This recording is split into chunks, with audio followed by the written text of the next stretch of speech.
کیا آپ لوگ جانتے ہیں کہ آپ کی بے چینی کا علاج کیا ہے؟ بہت سارے لوگ یہی سوال کرتے ہیں کہ میں بے چین رہتی ہوں، مجھے رات کو نیند نہیں آتی، میرا دل ہر وقت بے چین رہتا ہے، میں نماز ادا کرتی ہوں لیکن بے چینی میری جان نہیں چھوڑتی۔ دیکھیں، یہ بے چینی جو ہے نا، یہ آپ کے ہسپتال کے نسخے میں نہیں ہے، بلکہ آپ کے خود کے ہاتھ میں موجود ہے، اس اسکرین کے پیچھے چھپا ہے۔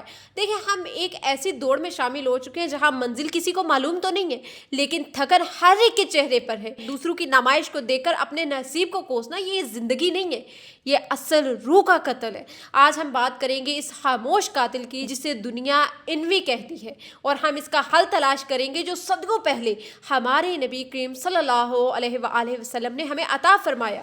میرے عزیز بہن بھائیوں، میں جانتی ہوں کہ جب آپ کسی کی پرفیکٹ زندگی کی تصویر دیکھتے ہیں تو دل کے کسی کونے میں ایک کسک اٹھتی ہے، کاش میرے پاس بھی یہ ہوتا، کاش میرے پاس فلاں گاڑی ہوتی، اس کی زندگی کتنی آسان ہے، کاش میری بھی زندگی ایسی ہوتی۔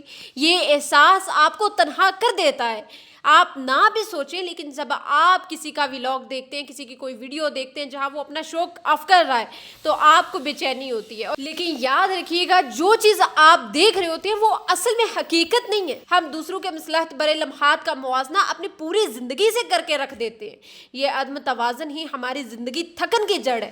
آپ خود ذرا سوچئے، سوشل میڈیا پر اب تک کتنی طلاقیں ہو چکی ہیں، کتنے ریلیشن شپ جڑے تھے جو آج طلاقوں تک پہنچ چکے ہیں۔ کوئی اپنی بیوی کو گالیاں دے رہا ہے، کوئی اپنے ہسبینڈ کو گالیاں دے رہا ہے، کوئی اپنی اولاد کو چھوڑ کے جا رہا ہے۔ سوچئے، جو کچھ وہ سکرین پہ آپ کو دکھا رہے ہیں، جو آپ کو وہ شو آف کروا رہے ہیں، بیگم نے ہسبینڈ کو گفٹ کر دیا، ہسبینڈ نے بیگم کو کر دیا، آئے دن کوئی نیو سرپرائز جو ہے وہ دیا جا رہا ہے، کبھی فیملی کو، کبھی کپل ایک دوسرے کو لگے ہوئے ہیں۔ آپ خود سوچیں، اگر یہی چیز سچ ہوتی، آج ان کا یہ ریلیشن طلاق تک کیوں پہنچتا؟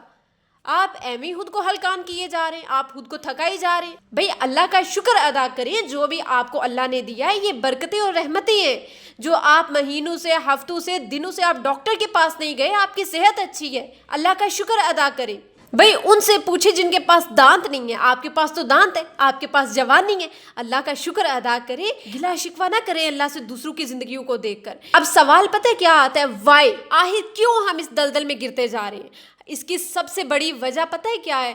ہم نے اپنے کانوں اور آنکھوں کو دوسروں کی زندگی کے لیے وقف کر دیا ہے۔ جب دل اللہ کی یاد سے خالی ہوتا ہے نا، تو وہ دنیا کی ہر چمکتی چیز کا محتاج ہو جاتا ہے۔ سوشل میڈیا آپ کے اندر ناکافی ہونے کا احساس پیدا کرتا ہے، یہ سمجھ لیجئے، اپنے مائنڈ میں یہ بات بٹھا لیں، اور آپ کسی سے کم تر نہیں ہیں۔ جو اللہ نے آپ کو دیا ہے، اللہ نے جتنے میں آپ کو رکھا ہے، جو کچھ اللہ نے آپ کو نوازا ہے، بھئی یہ آپ کا نصیب ہے، اللہ کا شکر ادا کریں۔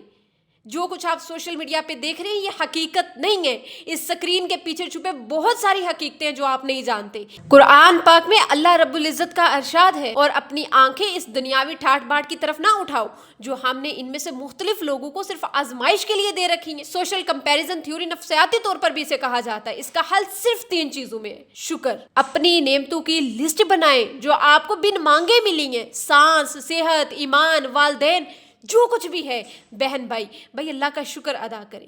نمبر 2، مراقبہ، مائنڈ فلنس۔ روزانہ 10 منٹ فون بند کر کے تنہائی میں بیٹھیں اور اپنی روح سے کلام کریں، اللہ کی موجودگی کو محسوس کریں۔ ہو سکے تو نماز ادا کر کے جائے نماز پر بیٹھ کر سجدے میں گر کے اللہ سے معافی مانگیں، اور اللہ کو اپنے احساسات جو ہیں وہ ایکسپلین کریں۔ ٹھیک ہے، اللہ سب جانتا ہے، اللہ آپ کے دلوں کے حال جانتا ہے، اللہ شرک سے قریب ہے، لیکن آپ اپنی زبان سے تو کچھ ایکسپلین کریں نا، آپ کے دل کا بوجھ ہلکا ہو۔ نمبر 3، سترے نعمت۔ ہر خوشی کو اپلوڈ کرنا ضروری نہیں ہے، کچھ یادیں صرف اپنے اور اللہ کے لیے رہنے دیں۔ اپنی زندگی کو دوسروں کے لیے میوزیم نہ بنائیں۔ نماز پڑھی، سٹریک لگا دی، کھانا کھایا، سٹریک لگا دی، شاپنگ کی، سٹریک لگا دی۔ بھائی آپ کی زندگی کوئی میوزیم نہیں ہے، کھیل تماشا نہیں ہے جو ہر کوئی دیکھتا رہے۔ اپنی زندگی کو اتنا پرائیویٹ رکھیں کہ آپ کی 4 دیواری کے اندر جو کچھ ہو رہا ہے وہ کسی تیسرے انسان کو پتہ نہ ہو۔ میرے بہن بھائیوں، آپ کا نصیب کسی کے ڈیجیٹل سکوائر میں قید نہیں ہے۔ اللہ نے آپ کے لیے جو لکھا ہے وہ کائنات کی کوئی طاقت آپ سے چھین نہیں سکتی۔ اپنی سکرین سے نکل کر اپنے رب کی تخلیق کو دیکھیں۔